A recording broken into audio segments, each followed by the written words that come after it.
गुरु नानक देव जी का वचन के नेड़े के दूर साधक को यह गहरी समझ देता है कि सद्गुरु से निकट या दूर रहने का माप किसी पूजा पद्धति से नहीं बल्कि अपने ही कर्मों की गंध से बनता है। कुछ आत्माएं जन्मों के बोझ के कारण सतगुरु की कृपा को पास आते ही पहचान लेती हैं, जैसे कोई पुराना रिश्ता जाग उठा हो, और कुछ उसी प्रकाश के निकट आकर भी दूर रहने लगती हैं, क्योंकि अंदर का भारीपन उनके कदमों को आगे नहीं बढ़ने देता। परंतु जो आत्मा सच में टूटकर सद्गुरु के चरणों में समर्पण कर देती है और भीतर से कहती है, मालिक हम तेरे हैं, हमें अपना ले, उस क्षण धर्मखंड का वातावरण बदल जाता है। उसी पल उसका संसारिक हिसाब धर्मराज की सूक्ष्म पुस्तक से हटकर सद्गुरु की करुणा में दर्ज हो जाता है।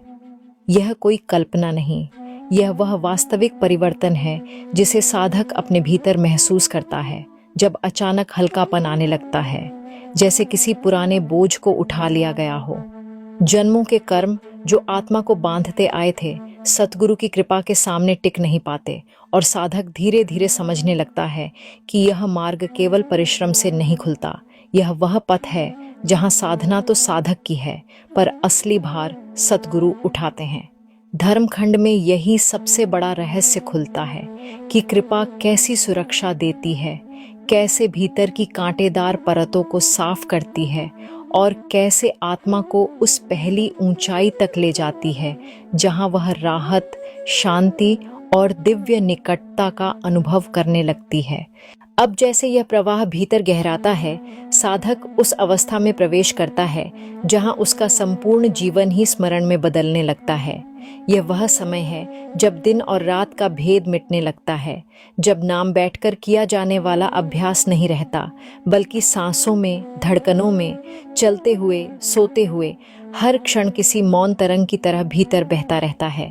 साधक महसूस करता है कि उसका हर रोम सद्गुरु की चरण धूल में लौट रहा है। कोई भी क्षण ऐसा नहीं बचता जहां यह एहसास न हो कि उसकी अपनी कोई कमाई नहीं। हर सरलता, हर श्वास, हर उठता हुआ भाव केवल सतगुरु की मेहर का परिणाम है। इसी भीतरी पिघलन के बीच किसी शांत दिन ध्यान के मध्य आंखों के पीछे एक सूक्ष्म प्रकाश उभरता है, जैसे किसी नीले आकाश का अदृश्य पर्दा खुल गया हो।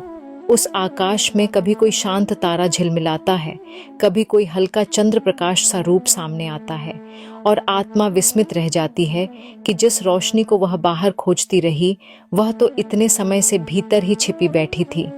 उसी क्षण भीतर से एक अनकही पुकार उठती है, वाहे गुरु, यह सब भीतर था, यही मेरा वास्तविक स्वरूप है। धर्मखंड की यह अंतिम अनुभूति किसी उपलब्धि की तरह नहीं आती। यह भीतर से खुलने वाली खिड़की है जिसे सतगुरु अपनी करुणा से सहज खोल देते हैं, और जब यह खिड़की खुलती है, धर्मराज का सूक्ष्म दरबार जैसे मुस्कुराता है, संकेत करता है कि यह आत्मा अब आगे बढ़ने योग्य हो गई है। उसी क्षण अगला द्वार खुलता है और आत्मा हल्के कदमों से ज्ञान खंड में प्रवेश करती है, जहां ब्रह्मांड अपने गहरे रहस्यों को प्रकट करना शुरू करता है। अब आगे बढ़ते हुए धर्मखंड की अंतिम महिमा खुलती है, जहां गुरु नानक देव जी का यह वचन, जिनी नाम ध्याया गए मस्कत घाल, नानक ते मुख उजले, केती छुटी नाल, आत्मा में उजाले की एक धारा की तरह उतरने लगता है। जिन साधकों ने नाम को अपने जीवन का प्राण बना लिया, जिनके दिन और रात्रि स्मरण की तपन में बीते, जिनमें वह मधुर मेहनत जागी जिससे मन, इंद्रियां और पुरानी वासनाएं शांत होने लगीं, उनके मुख केवल बाहर से नहीं, भीतर से प्रकाशित हो उठते हैं। उनके भीतर एक ऐसा भरोसा जन्म लेता है जो किसी बाहरी सहारे से नहीं आता।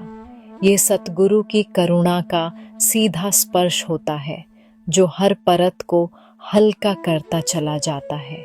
न जाने कितनी आत्माएं उनके साथ ऊपर उठती हैं, जैसे किसी गहरे अंधेरे में एक दिया जले और आसपास की परछाइयां भी प्रकाश में बदलने लगें।